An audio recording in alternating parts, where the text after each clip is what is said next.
Welcome to your channel short word. आज हम discuss करेंगे लाइट के एक छोटे से टॉपिक के ऊपर, जिसमें हम लाइट के बारे में सबसे पहले हम बात करते हैं कि लाइट क्या है, लाइट का नेचर, प्रॉपर्टीज़ ऑफ लाइट और थ्योरीज ऑफ लाइट। तो लाइट के बारे में बात करने से पहले हम बात करते हैं ऑप्टिक्स की, कि व्हाट इज़ ऑप्टिक्स। तो इन अ सिंपल लैंग्वेज हम कह सकते हैं कि study of light is called optics. तो फर्स्ट कि लाइट एनर्जी क्या होती है। जैसे कि आप सबने पढ़ा है कि light is a form of energy, but what is light energy. तो लाइट एनर्जी क्या होती है? Light energy is the form of electromagnetic radiation of a wavelength, यानी जिसमें कोई वेवलेंथ होती है। और लाइट एनर्जी क्या है? एक प्रकार की काइनेटिक एनर्जी है। नेक्स्ट है लाइट ट्रैवल कैसे करती है। तो लाइट एनर्जी क्या है? एक वेव फॉर्म में ट्रैवल करती है, और जैसा आप सब लोग जानते हैं कि लाइट जो है सबसे फास्ट ट्रैवल करती है। नेक्स्ट क्वेश्चन आता है कि लाइट एनर्जी फॉर्म्ड कैसे होती है, लाइट बनी कैसे है। तो लाइट किससे बनती है? Light is made of photons, यानी लाइट क्या है? फोटोन से बनती है, जो कि छोटे छोटे एनर्जी के पैकेट्स होते हैं, या you can say that bundles होते हैं। तो जब भी कोई ऑब्जेक्ट गर्म होता है, यानी ऑब्जेक्ट का जो एटम्स होते हैं वो गर्म होते हैं, तो वो क्या करते हैं? फोटॉन्स को रिलीज़ करते हैं या फोटॉन्स को प्रोड्यूस करते हैं। तो जितना ज़्यादा ऑब्जेक्ट गर्म होगा उतने ज़्यादा फोटोन प्रोड्यूस्ड होंगे। लाइट के एग्जाम्पल्स आप सबको पता है, आपके चारों तरफ बहुत सारे एग्जाम्पल्स हैं। जैसे कि हम ले सकते हैं सूरज से लेकर, स्टार से लेकर आपकी ट्यूबलाइट, आपके बल्ब, आपकी टॉर्चेस। तो ये सारे क्या है? लाइट के एग्जाम्पल्स हैं। Now come to the basic properties of light. Light की क्या क्या बेसिक प्रॉपर्टी है? वैसे तो लाइट की बहुत सारी प्रॉपर्टीज़ होती हैं, बट हम बात करेंगे 7 बेसिक प्रॉपर्टीज़ के बारे में। सबसे पहले है रिफ्लेक्शन ऑफ लाइट, यानी लाइट में क्या होता है? रिफ्लेक्शन होता है। उसके बाद है refraction, diffraction, interference of light, polarisation of light, dispersion of light और स्कैटरिंग ऑफ लाइट। ये 7 बेसिक प्रॉपर्टीज़ है लाइट की। इसके अलावा एक प्रॉपर्टी है जो कि नॉर्मली सबको पता होती है कि लाइट क्या होती है? एक रेक्टिलिनियर प्रोपोगेशन में ट्रैवल करती है, यानी एक स्ट्रेट लाइन में ट्रैवल करती है। इन प्रॉपर्टीज़ के बारे में डिटेल में हम अगले टॉपिक में डिस्कस करेंगे। सो अब बात करते हैं लाइट की थ्योरीज़ के बारे में। तो लाइट की 4 थ्योरीज़ हैं, जो हमें 4 अलग अलग साइंटिस्टों ने अपने हिसाब से, अपने एक्सपेरिमेंट के हिसाब से दी है। सबसे पहले है न्यूटन्स की कॉर्पस्कुलर थ्योरीज़, उसके बाद है ह्यूजन वेव थ्योरी, थर्ड है मैक्सवेल की इलेक्ट्रोमैग्नेटिक वेव थ्योरी, और फोर्थ है प्लैंक्स की क्वांटम थ्योरी। तो पहले बात करते हैं न्यूटन्स की थ्योरी के बारे में। न्यूटन ने क्या कहा था? तो न्यूटन ने कहा था कि कोई भी जो लाइट सोर्स है उससे क्या होते हैं? छोटे छोटे टिनी पार्टिकल्स क्या होते हैं? एमिट होते हैं। यानी कोई भी जो लाइट सोर्स होता है उससे बहुत छोटे छोटे टिनी पार्टिकल्स एमिट होते हैं, जिनको न्यूटन ने नाम दिया था कॉर्पस्कल्स, राइट। तो ये जो पार्टिकल्स होते हैं या जो कॉर्पस्कल्स होते हैं वो बहुत हाई वेलोसिटी के साथ मूव करते हैं और चारों तरफ क्या होते हैं? फैल जाते हैं। नेक्स्ट न्यूटन ने इस थ्योरी में कहा था कि जो वेलोसिटी ऑफ लाइट होती है, यानी कि जो लाइट का वेग होता है या लाइट की जो वेलोसिटी होती है, वो मीडियम के हिसाब से, यानी जो डेंसिटी ऑफ मीडियम होता है, यानी किसी मीडियम की जो डेंसिटी होती है उसके हिसाब से चेंज होती रहती है। तो इस थ्योरी के आधार पर न्यूटन ने जो लाइट की प्रॉपर्टीज़ हैं, जो खास 3 प्रॉपर्टीज़ हैं, उनको एक्सप्लेन किया था। जैसे कि फर्स्ट हमने पढ़ा था रिफ्लेक्शन ऑफ लाइट, रिफ्रैक्शन, और एक मैंने आपको बताया था रेक्टिलिनियर प्रोपोगेशन ऑफ लाइट। यानी न्यूटन ने अपनी थ्योरी में, अपने एक्सपेरिमेंट में ये प्रूफ किया था कि लाइट में रिफ्लेक्शन होता है, रिफ्रैक्शन होता है, और लाइट एक स्ट्रेट लाइन में ट्रेवल करती है। चौथी बात जो न्यूटन ने अपने एक्सपेरिमेंट में बताई थी कि जो लाइट का कलर है, जो लाइट का जो कलर होता है वो डिपेंड करता है साइज ऑफ कॉर्पस्कल्स पे। यानी जो कॉर्पस्कल्स होते हैं उनके साइज के आधार पर लाइट का जो कलर है वो डिपेंड होता है। बट न्यूटन के जो थ्योरी है वो बाकी जो प्रॉपर्टी हमने पढ़ी थी उनको प्रूफ नहीं कर पाई, यानी फेल हो जाती है उनको प्रूफ करने के लिए। तो सबसे पहले न्यूटन की जो थ्योरी फेल होती है वो होती है पार्शियल रिफ्लेक्शन पे और पार्शियल रिफ्रैक्शन पे। न्यूटन ने ये प्रूफ कर दिया कि लाइट में रिफ्लेक्शन होता है, लाइट में रिफ्रैक्शन होता है। बट जब कोई लाइट किसी ट्रांसपेरेंट मीडियम से पास होती है, जैसे कि आपका ग्लास और वाटर, तो ग्लास और वाटर में क्या होता है, पार्शियल रिफ्लेक्शन और पार्शियल रिफ्रैक्शन होता है। तो न्यूटन की थ्योरी इस चीज़ को प्रूफ करने में फेल हो जाती है। और नेक्स्ट है जो बाकी प्रॉपर्टीज हमने पढ़ी थी, इंटरफेरेंस हो गया, डिफ्रैक्शन हो गया, पोलराइजेशन हो गया, न्यूटन इन चीज़ों को या इन प्रॉपर्टीज को अपने थ्योरी के हिसाब से प्रूफ नहीं कर पाए थे। तो ये कहीं ना कहीं फेलियर है न्यूटन्स थ्योरी का। उसके बाद आती है ह्यूजेंस की वेव थ्योरी। तो जैसे कि हमने पढ़ा, न्यूटन्स ने कहा था कि लाइट क्या है, जब भी कोई सोर्स होता है वो क्या करता है, कॉर्पस्कल्स एमिट करता है। ह्यूजेन ने बोला कि जो लाइट होती है वो किसमें, एक वेव फॉर्म में ट्रेवल करती है। ह्यूजेन की थ्योरी के हिसाब से लाइट क्या करती है, एक वेव फॉर्म में ट्रेवल करती है। तो जो भी लाइट सोर्स होता है वो क्या करता है, अपने हर पॉइंट पे से लाइट को क्या करता है, चारों डायरेक्शन में एक वेव फॉर्म में यू कैन से स्कैटर्ड कर देता है। ठीक है, तो इस मीडियम को, जिस मीडियम में लाइट ट्रैवल करती है, उस मीडियम को ह्यूजेन ने नाम दिया ईथर का। ईथर होता क्या है, ईथर एक ऐसा मीडियम अज्यूम किया गया है या माना गया है कि जो क्या होता है, बहुत ही लार्ज इलास्टिसिटी होती है जिसमें, और लो डेंसिटी होती है। नॉर्मली ईथर का मतलब आप ये समझ सकते हो कि हवा या आकाश। ओके, तो जो हमारा हवा है, वायुमंडल है, वो क्या एक होमोजीनियस और आइसोट्रॉपिक यानी समरूप वाला मीडियम है। नेक्स्ट ह्यूजेन ने बोला कि जो लाइट है या जो लाइट वेव्स होती है वो क्या होती है, मैकेनिकल और ट्रांसवर्स होती है नेचर में।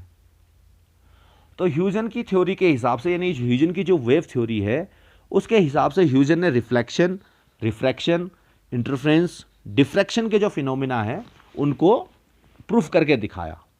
लेकिन कहीं ना कहीं इस थ्योरी में भी कुछ कमियां थी, कुछ फेलियर से। अब आते हैं न्यूटन्स की थ्योरी और ह्यूजेंस की थ्योरी में जो हमने बात की थी कलर की।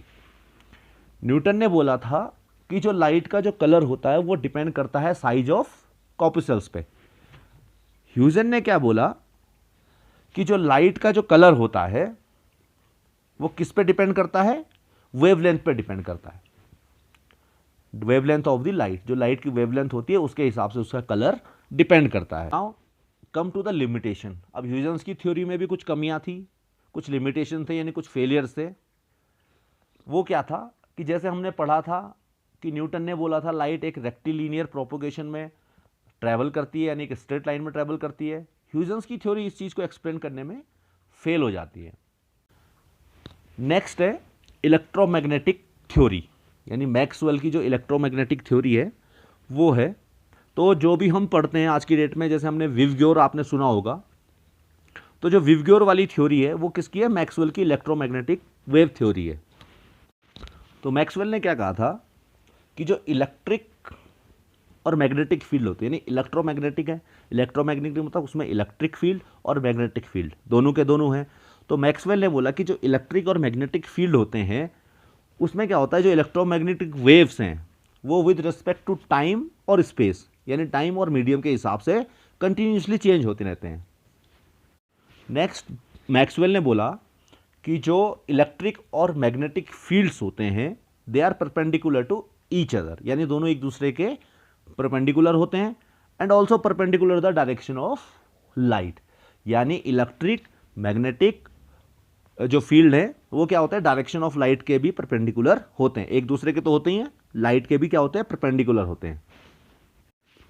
सेम है जैसे कि ह्यूजेन ने बोला था कि जो वेव थ्योरी है ह्यूजेंस की, उसके हिसाब से और मैक्सवेल के हिसाब से जो इलेक्ट्रोमैग्नेटिक वेव्स होती हैं वो क्या होते हैं, ट्रांसवर्स होते हैं नेचर में। नेक्स्ट मैक्सवेल ने ये बताया कि जो वेव्स हैं उनके प्रत्येक पॉइंट पे एक गिवन टाइम पे या एक समय पे जो इलेक्ट्रिक और मैग्नेटिक फील्ड की जो स्ट्रेंथ होती है वो क्या होती है, बराबर होती है। ये था उसका चौथा पॉइंट। के बाद नेक्स्ट मैक्सवेल ने बोला कि जो वेलोसिटी होती है, इलेक्ट्रोमैग्नेटिक वेव्स की जो वेलोसिटी होती है वो किस पे डिपेंड करती है, इलेक्ट्रिक एंड मैग्नेटिक प्रॉपर्टीज होती है जो मीडियम की, यानी मीडियम की जो इलेक्ट्रिक और मैग्नेटिक प्रॉपर्टीज होती है उस पे लाइट की जो वेलोसिटी होती है वो डिपेंड करती है।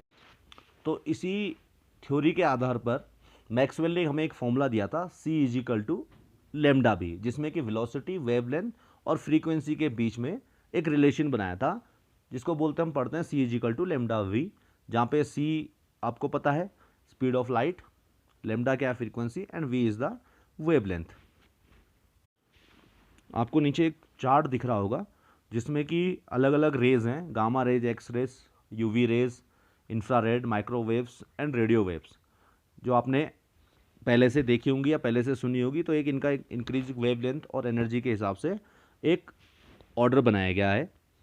अब बात करते हैं इसी में, जब हम ये चार्ट बना ही रहे हैं या इसको देख रहे हैं, तो इसमें हमारा इस पूरे पोर्शन में, इस पूरे वेवलेंथ के पोर्शन में एक ह्यूमंस के लिए एक छोटा सा ब्लॉक है जो विजिबल ब्लॉक के नाम से हम जानते हैं ना, विजिबल IR। तो जिसकी वेवलेंथ कहाँ से होती है, 400 नैनोमीटर से लेकर 750 नैनोमीटर तक हम इसको अज्यूम करते हैं कि ये जो वेवलेंथ है यहाँ तक ह्यूमन बीइंग्स देख सकते हैं। कहीं कहीं पे आपको 400 की जगह 0.39 भी मिल सकता है और 750 की जगह 700 भी आपको मिल सकता है, 0.39 टू 0.7 माइक्रोमीटर वेवलेंथ के अंदर हमारे विवग्योर वाले कलर्स आते हैं। अब बात करते हैं लिमिटेशन की। कहीं ना कहीं मैक्सवेल की भी थ्योरी के कुछ लिमिटेशन है, कुछ चीज़ें हैं जो वो लाइट को एक्सप्लेन करने में फेल होती है। तो सबसे पहले आता है एक photo electric effect. Photo electric effect क्या होता है, इसके बारे में हम नेक्स्ट टॉपिक में कभी बात करेंगे। तो जो मैक्सवेल की थ्योरी है ये भी क्या करती है, फोटो इलेक्ट्रिक इफेक्ट को एक्सप्लेन करने में सक्सेस नहीं होती है। उसके बाद एक आता है ब्लैक बॉडी रेडिएशन, और एक आता है spectrum of atom with respect to hydrogen. ये तीन चीजें हैं जिनको इलेक्ट्रोमैग्नेटिक वेव थ्योरी एक्सप्लेन नहीं कर पाती है। तो इन अ शॉर्ट फॉर्म हम देखा जाए तो जो मैक्सवेल की इलेक्ट्रोमैग्नेटिक थ्योरी है उसके तीन लिमिटेशन है। First is photoelectric effect, second is black body radiation, and third is the spectrum of atom with respect to hydrogen. इन तीन चीज़ों को मैक्सवेल थ्योरी एक्सप्लेन नहीं कर पाती है। लास्ट में पढ़ते हैं हम प्लैंक्स की क्वांटम थ्योरी। क्वांटा आपने शब्द वर्ड सुना ही होगा पहले ही। तो प्लैंक्स की क्वांटम थ्योरी क्या बोलती है, प्लैंक्स ने बोला कि जो डिफरेंट एटम्स या मॉलिक्यूल्स होते हैं वो क्या करते हैं, अलग अलग क्वांटिटी के हिसाब से एनर्जी को एमिट और अब्जॉर्ब करते हैं। तो जो the smallest amount of energy, यानी जो सबसे छोटी एनर्जी होगी या अमाउंट ऑफ एनर्जी, सबसे छोटी अमाउंट एनर्जी होगी, वो क्या होगी, वो एमिट और अब्जॉर्ब होगी। यानी जो भी एक एटम या मॉलिक्यूल द्वारा एनर्जी को रिलीज या फिर एब्जॉर्ब किया जाता है वो किस फॉर्म में होती है, एक इलेक्ट्रोमैग्नेटिक रेडिएशन फॉर्म में होती है, जिसको हम बोलते हैं क्वांटम, राइट। यानी जो सबसे छोटी अमाउंट ऑफ एनर्जी होगी उसको हम क्या बोलेंगे, क्वांटम। नेक्स्ट, प्लैंक्स ने बोला था कि जो भी एनर्जी रेडिएशन या जो भी रेडिएशन अब्जॉर्ब या एमिट हो रहा है वो क्या होगा, उस फ्रीक्वेंसी की, यानी जो रेडिएशन की जो फ्रीक्वेंसी होगी उसका डायरेक्टली प्रोपोर्शनल होगा। सेकेंड चीज ये थी। इसी बेस पे प्लैंक्स क्वांटम थ्योरी के हिसाब से हमें एक फॉर्मूला मिलता है जो कि E इजिकल टू HV, जहां पे E क्या है, एनर्जी ऑफ रेडिएशन, और H जो होता है वो होता है प्लैंक कांस्टेंट, जो हम सब ने पढ़ाई है। और प्लैंक कांस्टेंट की वैल्यू आपको पता है 6.626 इंटू 10⁻34 जूल पर सेकेंड। और V क्या है, फ्रीक्वेंसी ऑफ रेडिएशन। अब बात करते हैं लिमिटेशन की। तो प्लैंक्स थ्योरी के हिसाब से भी प्लैंक ने लाइट को डिफाइन किया, लेकिन वहां पे भी कुछ ना कुछ कमियां रह गई थी। तो क्या क्या थी वो, सबसे पहले क्वांटाइजेशन ऑफ एनर्जी। प्लैंक ने एनर्जी का जो क्वांटाइजेशन होता है उसको एक्सप्लेन नहीं कर पाए। सेम सेकंड क्या है जो हमने पढ़ा था ब्लैक बॉडी रेडिएशन। तो प्लैंक ने क्या, जो डिफरेंट डिफरेंट टेम्परेचर पर ब्लैक बॉडी का जो रेडिएशन होता है उसको भी प्लैंक एक्सप्लेन नहीं कर पाए। तो ये दो जो चीज़ें हैं ये प्लैंक्स की फेलियर्स से, थ्योरी के फेलियर्स से, जिनको हम प्लैंक्स थ्योरी में एक्सप्लेन नहीं कर पाए। तो यहाँ तक था आपका नॉर्मल एक छोटा सा टॉपिक लाइट का। लाइट अपने आप में या ऑप्टिक्स अपने आप में एक बहुत बड़ा टॉपिक है। तो बाकी जो टॉपिक इसमें बच गए हैं जैसे properties of light, reflection, refraction, interference, diffraction, ये हम अगले टॉपिक में कवर करेंगे। तो guys thank you so much.